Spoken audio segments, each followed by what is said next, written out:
नमस्कार, गिरीश गुप्ता के चैनल में आपका स्वागत है। आप में से जो दर्शक मित्र हमारे से शुरू से जुड़े हुए हैं यानी पिछले साल से जुड़े हुए हैं जब हमने चैनल शुरू किया और लगातार हमें देख भी रहे हैं तो उनको मार्च-अप्रैल में बनाए हमारे एक वीडियो का ध्यान होगा जो हमने वायर्स एंड केबल इंडस्ट्रीज में के शेयर्स में जब गिरावट आई थी तब बनाया था और वायर्स एंड केबल जो पिछले साल गिरावट आई थी उसका तत्कालीन कारण ये था कि ये खबर आई कि अडानी समूह जो है वो वायर्स एंड केबल्स के क्षेत्र में प्रवेश कर रहा है।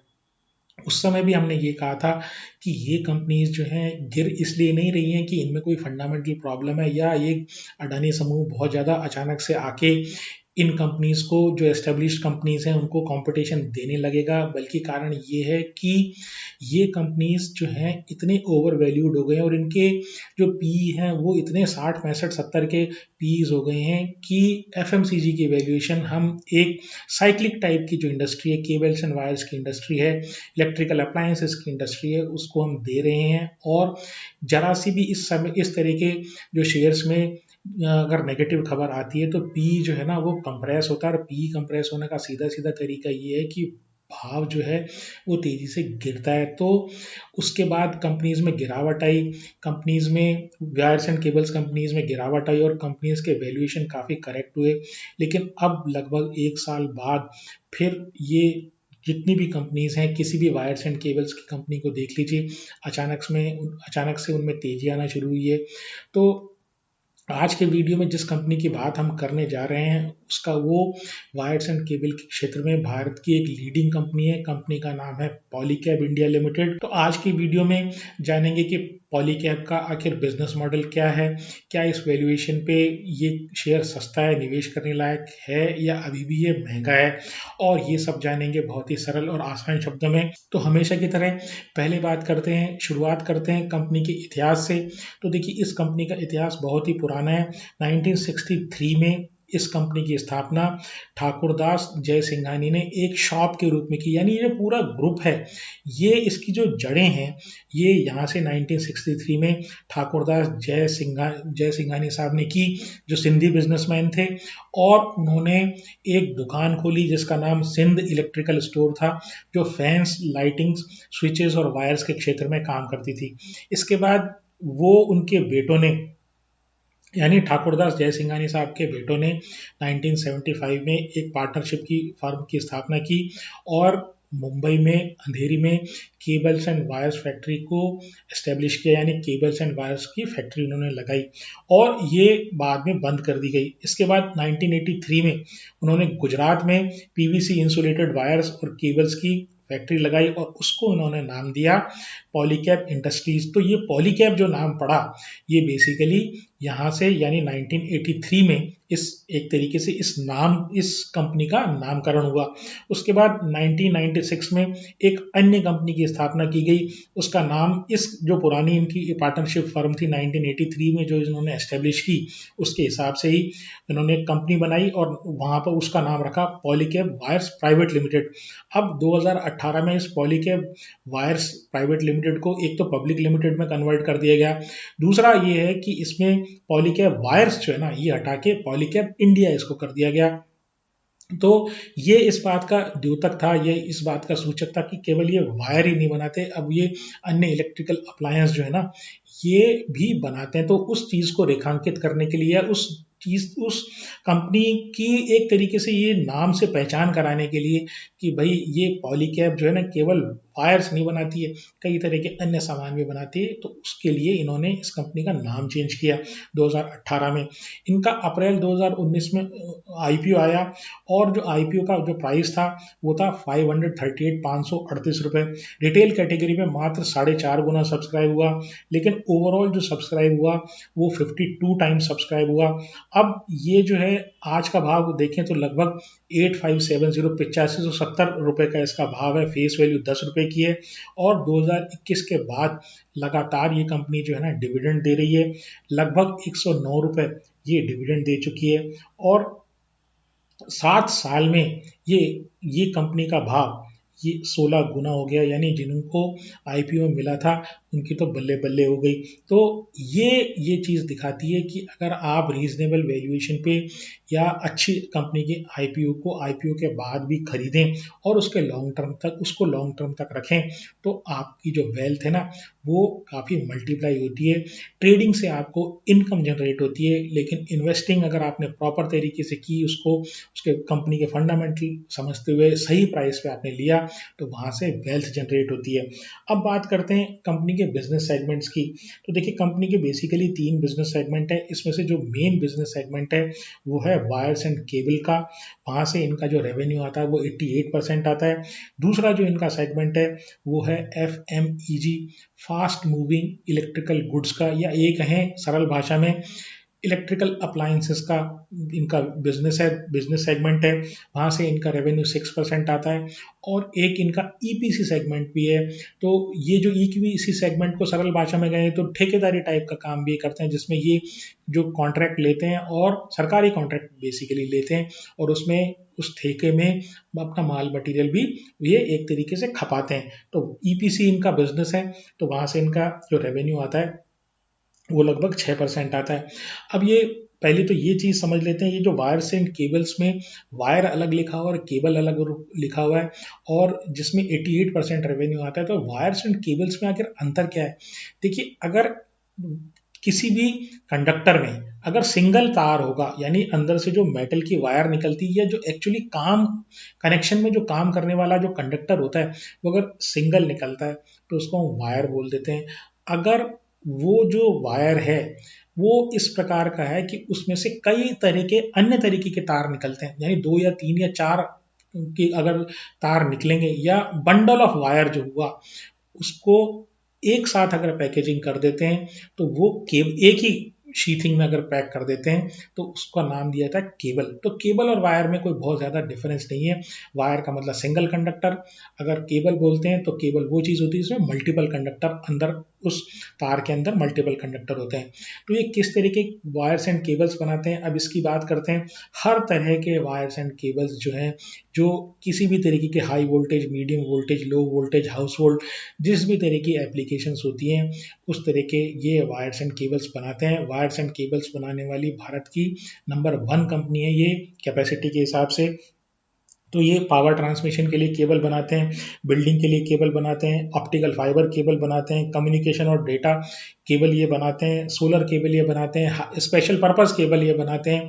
और ये केबल जो काम आती है पोर्ट्स में, रोड्स में, ब्रिजेस में, रेलवे में, मेट्रो में, हाउस होल्ड में, मतलब मॉल्स में, हर जगह जहाँ पर तारों का जो इस्तेमाल होता है, चाहे कम्युनिकेशन के लिए हो या फिर इलेक्ट्रिसिटी के ट्रांसमिशन के लिए हो, सब तरह की जो वायर्स एंड केबल्स ये बनाते हैं।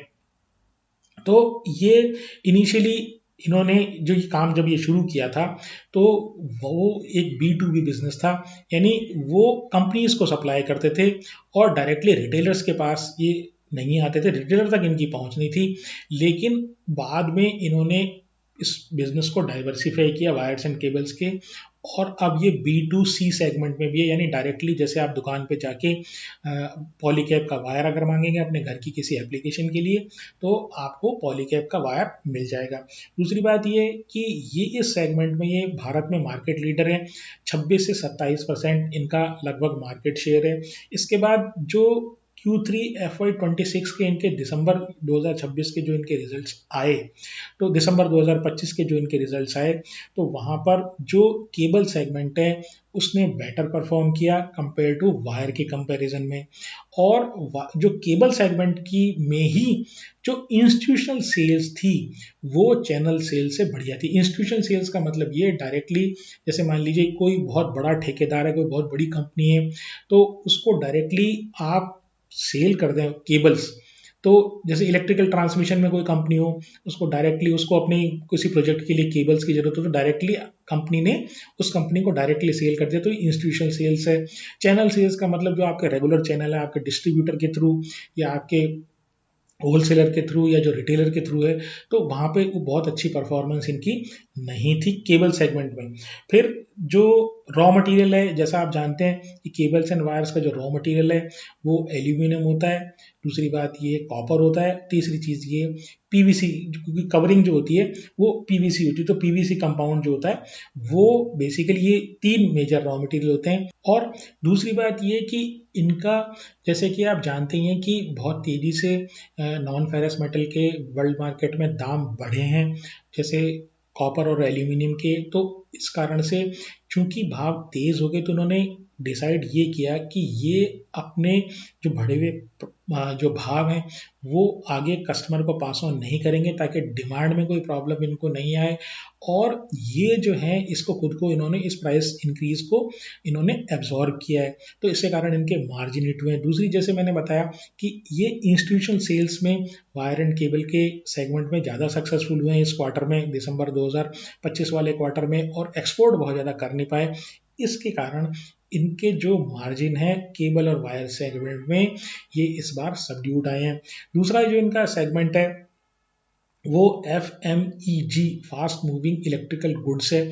अब ये क्या चीज़ होती है, देखिए फैंस हुए, लाइट्स हुए, स्विच गियर हुए, स्विचेस हुए, इस तरह के जितने भी सोलर पैनल हुए, ये जितने तरह के ये आइटम होते हैं ना, जो कंज्यूमर टाइप के जो आइटम है, तो वो वाले जो आइटम है इलेक्ट्रिकल अप्लायंसेस हैं वो भी ये बनाते हैं, उनको फास्ट मूविंग इलेक्ट्रिकल गुड्स बोलते हैं।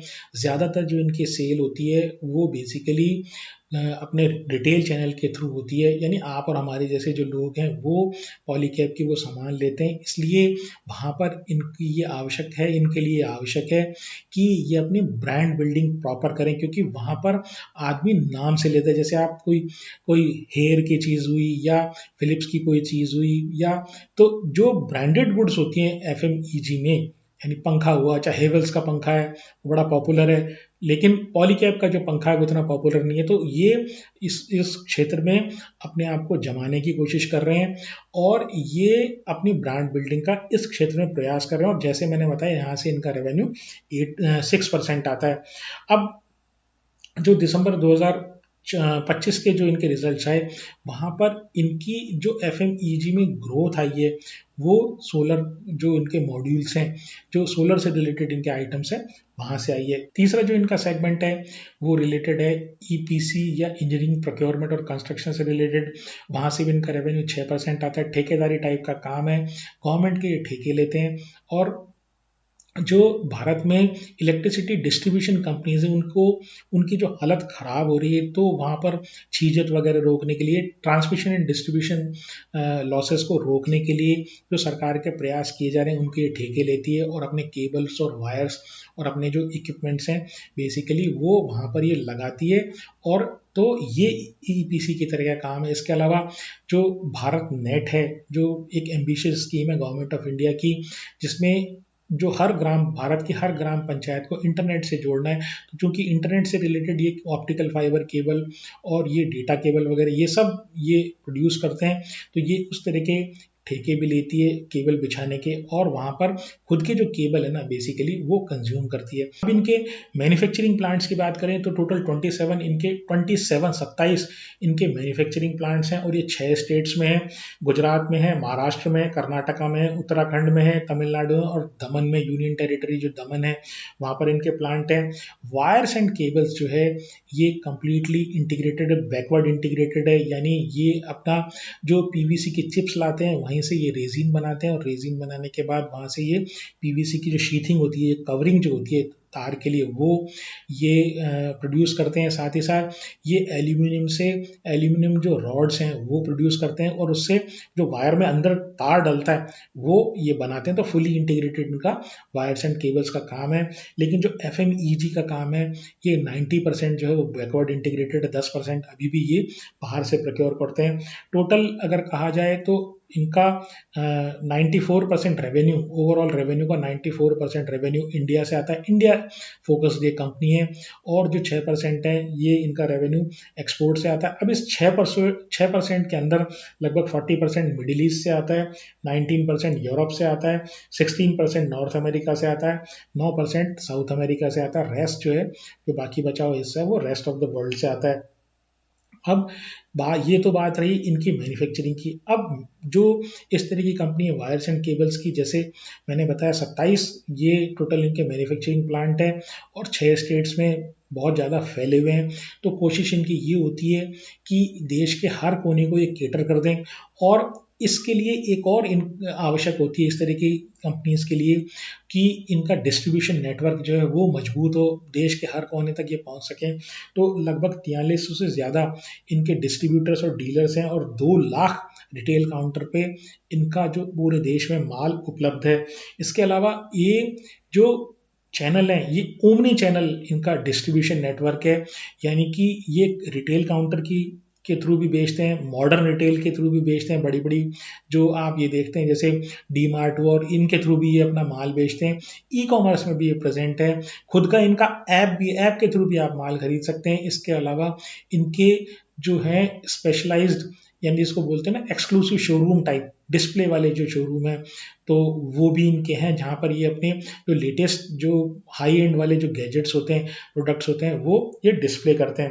अगर कंपनी की स्ट्रेंथ की बात करूँ तो सबसे बड़ी स्ट्रेंथ इस कंपनी में ये है कि ये कंपनी जो है इसने पार्टनरशिप फर्म के रूप में 1975 में वायर्स एंड केबल्स की अंधेरी मुंबई में फैक्ट्री लगा ली, और वायर्स एंड केबल्स इंडस्ट्री का इन एंड आउट ये सब जानती हैं, यानी बहुत ही एक्सपीरियंस इसके प्रमोटर हैं।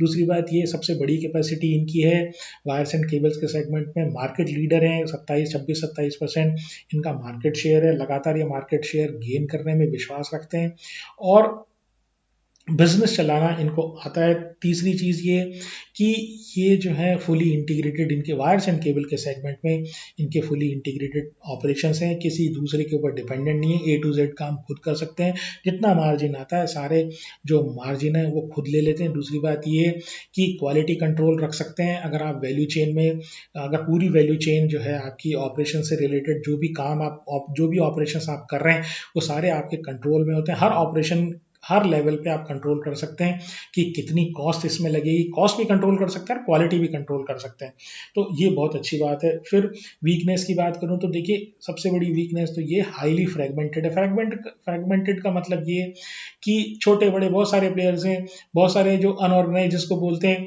कि ये दिल्ली मेड माल है। दिल्ली मेड माल का मतलब लोकल माल का क्या मतलब हुआ कि अनऑर्गेनाइज क्षेत्र ने जो वायर्स एंड केबल्स बनाए वो जो होते हैं वो उनसे इनको काफ़ी ज़्यादा कंपटीशन झेलना पड़ता है, क्योंकि जो जो दिल्ली मेड माल होता है या जिसको बोलते हैं लोकल माल है, वो बिना मार्के का माल है, वो बेसिकली काफ़ी सस्ता पड़ता है। अब क्वालिटी के बारे में उसमें कुछ कह नहीं सकते, लेकिन जो पॉलीकैब की क्वालिटी है वो तो जग जाहिर है कि काफ़ी अच्छी क्वालिटी उसकी होती है। दूसरी चीज़ ये देखिए कि इनका जो मेजर रॉ मटेरियल है वो 3 है। वो है एक तो पीवीसी रेज़िन, दूसरा जो हुआ वो हुआ एल्यूमीनियम और तीसरा रहा कॉपर। कॉपर और एल्यूमीनियम की बात तो हमने कर ली कि बहुत तेज़ी से इंटरनेशनल मार्केट में प्राइसेस बढ़ रही हैं, और ये जो जो अमेरिका, इज़राइल, ईरान का जो चक्कर चल रहा है, वहाँ से क्रूड ऑयल भी उबल रहा है। तो जो पीवीसी रेज़िन है ये बेसिकली जो डेरिवेटिव है, क्रूड का डेरिवेटिव, जो क्रूड का डेरिवेटिव ये होता है, तो इनको यहाँ पर भी प्रॉब्लम आएगी। तो इस क्वार्टर में तो यानी जो क्वार्टर 3 2025 का जो क्वार्टर था, तो क्वार्टर 3 2026 वाला जो क्वार्टर यानी दिसंबर 2025 जो था, वहाँ तो इन्होंने अपने जो प्राइसेस हैं वायर्स एंड केबल्स के बढ़ाए नहीं ताकि इनकी डिमांड सफ़र नहीं हो, लेकिन कब तक एब्जॉर्ब करेंगे, इनको ये बढ़ाना पड़ेगा और ये एक इनके लिए प्रॉब्लम है। एक अन्य बात इस इंडस्ट्री के बारे में ये है, जो वीकनेस है वो ये साइक्लिकल इंडस्ट्री है, इंफ्रास्ट्रक्चर के ऊपर, बिल्डिंग कंस्ट्रक्शन के ऊपर, रोड पोर्ट्स ब्रिजेस के कंस्ट्रक्शन के ऊपर बहुत ज़्यादा ये डिपेंडेंट है। अगर बहुत ज़्यादा चीज़ों में इस इकोनॉमिक एक्टिविटीज़ में उठाव होता है तो इनकी परफॉर्मेंस भी अच्छी होती है। अगर इकोनॉमिक डाउन टर्न आता है तो इस तरह की कंपनीज की जो परफॉर्मेंस है ऑटोमेटिकली वो खराब होती है। मार्केट कैप की बात करूँ तो 1,26,000 करोड़ का इनका करीब करीब मार्केट कैप है। डेट टू इक्विटी जो है वो नेग्लिजिबल है, बहुत ही अच्छी बात है। आरओई जो है वो 21 का एक और इसमें प्लस पॉइंट है, लेकिन जो पी है वो 48 का है। क्वार्टर 3 2026 में जो रेवेन्यू हुआ वो हाईएस्ट रेवेन्यू था इनकी पूरी हिस्ट्री का बहुत ही अच्छी बात है। और 3 साल की सेल बड़ी इंप्रेसिव बढ़ी है 22%। 3 साल का जो प्रॉफिट है वो भी बहुत ही इंप्रेसिव है 29%। जो प्रमोटर के पास है 62% है, एफआईआई के पास 15% है, डीआईआई के पास 11% है और पब्लिक के पास 12% है। और पब्लिक के पास 12% में एक और ख़ास बात है कि मार्च 2025 में जो इसकी बात हमने वीडियो की शुरुआत में की कि वहाँ जब अडानी के वायर्स एंड केबल सेगमेंट में एंटर होने के कारण जो केबल और वायर कंपनी के शेयर्स में गिरावट आई, उसके बाद से लगातार इस तरह की कंपनी से जो हमारे रिटेल इन्वेस्टर है ना, वो निकलते जा रहे हैं। और दिसंबर क्वार्टर, मार्च से दिसंबर 2025 तक लगातार जो रिटेल निवेशक है वो कम हो रहे हैं। तो वीडियो को समराइज करूं तो देखिए, बात ये, कंपनी जो है ना, कंपनी बहुत अच्छी है, लेकिन दो तीन प्रॉब्लम्स हैं। एक चीज़ तो ये है कि देखिए, जो रॉ मटेरियल की प्राइस है वो लगातार इंक्रीज हो रही है। ठीक है, चाहे वो कॉपर की हो, चाहे एल्यूमिनियम की हो, चाहे पीवीसी रेजिन की हो। और इन्होंने अब भी ये कहा कि भाई इस बार जो इनके क्वार्टर 3 के जो रिजल्ट आए, क्वार्टर 3 2026 में, तब भी इन्होंने ये कहा कि हमने प्राइस जानबूझ के नहीं बढ़ाए, हमने प्राइस जो है ना एब्जॉर्ब कर लिए। कब तक एब्जॉर्ब करेंगे? अगर जैसे जैसे एब्जॉर्ब करते हैं इनके मार्जिन पर हिट आता है। तो देखिए, और ऐसी कंडीशन में कि अभी वर्ल्ड में जियोपॉलिटिकल अनसर्टेनिटी है, तब इसका जो पीई है वो 48 का है। तो ये थोड़ा सा डाइसी लगता है। कंपनी में प्रॉब्लम नहीं है, लेकिन आप तो निवेशक हैं, तो निवेशक को हमेशा नीचे वाले भाव पे खरीदना है। तो इस तरह की कंपनीज को आपको डायरी में नोट करके रखना चाहिए। और जो समय आने पर, अभी पिछले 6 महीने में बहुत अच्छा समय था, काफ़ी जो इनके बारे में कोई इस तरह की कंपनी को कोई पूछ नहीं रहा था, तो वो बहुत अच्छा समय था। अगर आप तेजी में लेंगे तो फिर कोई खबर आएगी, फिर कोई युद्ध होगा, या कोई फिर कोई अडानी या कोई बिरला जी जो हैं वो केबल एंड वायर सेगमेंट में प्रवेश करेंगे, तो फिर इनमें प्रॉब्लम आएगी। तो अगर आप ट्रेडर हैं तो आप चार्ट देखिए, चार्ट देख के जो आपको लेवल समझ में आता है वहाँ से लीजिए। लेकिन जो ट्रेडर होता है वो कोई 2 4 6 महीने के लिए लेता नहीं है, वो ज़्यादा से ज़्यादा हफ्ते, 1.5 हफ्ते, 2 हफ्ते तक लेता है और उसके बाद वो बेच देता है। तो वो डिसाइड करना आपका काम है, वो डिमांड एंड सप्लाई के ऊपर डिसाइड होता है कि आपको लेना है या नहीं लेना है। लेकिन अगर आप इन्वेस्टर हैं तो 48 का जो पी है ना साइक्लिकल कंपनीज के लिए, तो बहुत अच्छा जो है वो पी नहीं है। और फिर कोई अगर नेगेटिव खबर आएगी तो ये शेयर फिर पिट सकता है। इस शेयर में या किसी अन्य शेयर में मेरी खरीदने या बेचने की कोई राय नहीं है। हमेशा आपको अपने फाइनेंशियल एडवाइजर की सलाह लेकर ही काम करना है। अगर आपको मेरा प्रयास पसंद आया हो तो चैनल को सब्सक्राइब करें, वीडियो को लाइक करें और शेयर करें। आज के लिए इतना ही। नमस्कार, धन्यवाद, जय हिंद।